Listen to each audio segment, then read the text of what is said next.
નમસ્કાર દર્શક મિત્રો, હું છું રૂપલ લુણીચિયા. સંપૂર્ણ ન્યૂઝમાં આપનું સ્વાગત છે.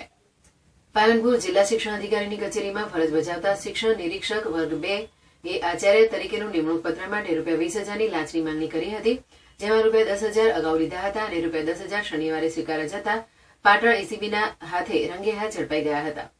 જિલ્લા શિક્ષણ વિભાગની 2023માં ગ્રાન્ટેડ શાળાઓમાં આચાર્યની ભરતી થઈ હતી.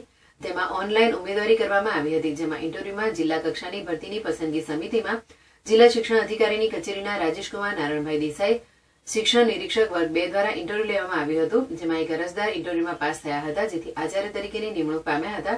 જેથી રાજેશકુમાર દેસાઈએ અરજદારને કહેલ કે આચાર્ય તરીકેની નિમણૂકમાં ₹40,000નો વ્યવહાર ચાલે છે અને નિમણૂકમાં મદદ કરેલ છે તેમ કહી ₹40,000ની લાંચની માંગણી કરી હતી અને રકઝકના અંતે ₹20,000 આપવાના નક્કી કરવામાં આવ્યા હતા. તેમાંથી ₹10,000 અરજદાર દ્વારા અગાઉ રાજેશકુમાર દેસાઈને આપવામાં આવ્યા હતા. બાકીના ₹10,000 આપવાનો શનિવારે વાયદો કર્યો હતો. જે અરજદાર આપવા માંગતા ન હોય પાટણ એસીબીનો સંપર્ક કરતા પાટણ એસીબી પીઆઈ MJ ચૌધરીએ પાલનપુર જહારા બાગ પાસે લાંચનું છટકું ગોઠવ્યું હતું, જેમાં રાજેશકુમાર નારાયણભાઈ દેસાઈ શિક્ષણ નિરીક્ષક વર્ગ 2 જિલ્લા શિક્ષણ અધિકારીની કચેરી પાલનપુરને ₹10,000ની લાંચ લેતા રંગે હાથ ઝડપી લીધા હતા, જેથી તેમની વિરુદ્ધ કાયદેસરની કાર્યવાહી હાથ ધરવામાં આવી છે, જેનું સુપરવિઝન મદદનીશ નિયામક એસીબી બોર્ડર એકમ ભુજ KH ગોહિલ કરી રહ્યા છે.